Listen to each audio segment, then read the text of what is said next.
খেলপথাৰৰ অভাৱত ৰাষ্ট্ৰীয় ঘাইপথত যান-বাহনৰ মাজতেই বিপদসংকুলভাৱে সেনাবাহিনীৰ বাবে শাৰীৰিক ব্যায়ামৰ অব্যাহত ৰাখিছে যুৱক-যুৱতীয়ে। মুখ্যমন্ত্ৰীৰ আশ্বাসো গ'ল অথলে। আজি পুৱাই লংকা নগাঁও সংযোগী ২৭ নম্বৰ ৰাষ্ট্ৰীয় ঘাইপথৰ ভালুকমাৰীত নগাঁও সংযোগী ২৭ নম্বৰ ৰাষ্ট্ৰীয় ঘাইপথৰ ভালুকমাৰীত দেখা গ'ল এক আচৰিত দৃশ্য। একাংশ নৱপ্ৰজন্মৰ যুৱক-যুৱতীয়ে পথতেই কৰি আছে শাৰীৰিক ব্যায়াম। কিন্তু কিয়?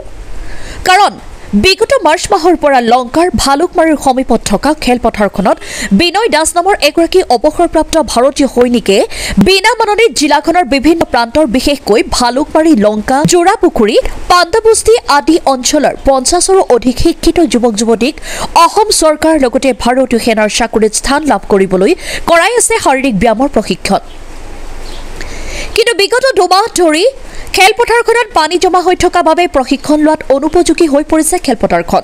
সেয়েহে খেলপথাৰখনৰ কাষতে থকা ২৭ নম্বৰ ৰাষ্ট্ৰীয় ঘাইপথৰ ভালুকমাৰী উৰণীয়া সেতুৰ সমীপত পথৰ ওপৰতে ব্যায়ামৰ প্ৰশিক্ষণ লোৱা পৰিলক্ষিত হৈছে এইসকল যুৱক-যুৱতী।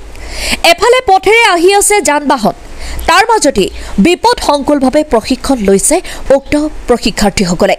বিপদ কিছুদিনৰ পূৰ্বে হোজাই উৰণীয়া সেতু মুকলি কৰি শংকৰদেৱ নগৰত অনুষ্ঠিত হোৱা বিশাল জনসভালৈ ৰাজ্যৰ মুখ্যমন্ত্ৰী আহোঁতে প্ৰশিক্ষাৰ্থীসকলে মৌখিকভাৱে মুখ্যমন্ত্ৰীকো বিষয়টো অৱগত কৰাইছিল।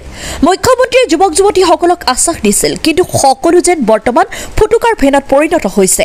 সেয়েহে প্ৰশিক্ষাৰ্থীসকলৰ সংবাদ মাধ্যমৰ জৰিয়তে অনুৰোধ, দেশমাতৃৰ হৈ সৈনিকৰ চাকৰিত নিযুক্তি হোৱা আমাৰ সপোনৰ বাবে ৰাজ্যিক মুখ্যমন্ত্ৰীয়ে খেলপথাৰখনত প্ৰশিক্ষণ ল'ব পৰাকৈ বিহিত ব্যৱস্থা গ্ৰহণ কৰে যেন।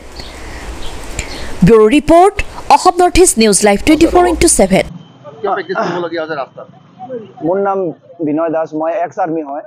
মই যোৱা মাৰ্চ মাহৰ পৰা ইয়াতে মই প্ৰশিক্ষণ দি আছোঁ ল'ৰা ছোৱালীহঁতক ইণ্ডিয়ান আৰ্মি আৰু আছাম পুলিচৰ কাৰণে। আৰু মই খুবেই আনন্দিত ইহঁতৰ উৎসাহ দেখি ল'ৰা ছোৱালীবিলাকৰ। ইহঁতে আহিছে আগবাঢ়ি, ৰ'দ বৰষুণ নেওচি ইহঁতে ইয়াতে গ্ৰাউণ্ডত আহি প্ৰেক্টিছ কৰি আছে। কিন্তু ছাৰ, আজি বিগত ২ মাহ ধৰি আমি গ্ৰাউণ্ডত প্ৰেক্টিছ কৰিব পৰা নাই ছাৰ। গ্ৰাউণ্ডৰ বহুত দুৰৱস্থা চলি আছে। এতিয়া আমি গ্ৰাউণ্ডত প্ৰেক্টিছ নকৰাৰ কাৰণে এতিয়া আমি মেইন ৰোডত আহি প্ৰেক্টিছ কৰিব লগা হৈছে ছাৰ। মেইন ৰোডত এতিয়া গাড়ী মটৰ চলি আছে, যিকোনো টাইমত এক্সিডেণ্ট হ'ব পাৰে ছাৰ। এতিয়া মই ইয়াতে আপোনালোকৰ চেনেলৰ মাধ্যমত মই অসম চৰকাৰক, মাননীয় মুখ্যমন্ত্ৰী হিমন্ত বিশ্ব শৰ্মা ছাৰক আৰু ইয়াৰ বিধায়কক অনুৰোধ জনাইছোঁ, অনতিপলমে আমাৰ গ্ৰাউণ্ডটো যেনে বনাই দিয়ে আৰু আমাৰ ল'ৰা ছোৱালীবিলাক আমি আগুৱাই লৈ যাব পাৰোঁ। আমি এইটো কাকো জনোৱা নাই। ইয়াতে হিমন্ত বিশ্ব শৰ্মা ছাৰে বুজাই আমাক আশ্বাসন দিছিলে। আমি গৈছিলোঁ তাত, তেতিয়া কৈছিলে আমি ভালুকমাৰীত গ্ৰাউণ্ডটো বনাই দিম, কিন্তু আজিলৈকে ছাৰ গ্ৰাউণ্ডটো বনোৱা নাই ছাৰ। সেইকাৰণে আমি পথত আমি মেইন ৰোডত আমি প্ৰশিক্ষণ লৈ দি আছোঁ। চৰকাৰক আমি আহ্বান জনাম ছাৰ। আমি হিমন্ত বিশ্ব শৰ্মা ছাৰ, আমাৰ মাননীয় বিধায়কক আমি আহ্বান জনাওঁ, অনতিপলমে আমাৰ গ্ৰাউণ্ডটো বনাই দিয়ে যেন আৰু আমি ল'ৰা ছোৱালীবিলাকক আমি আগুৱাই লৈ যাব পাৰোঁ।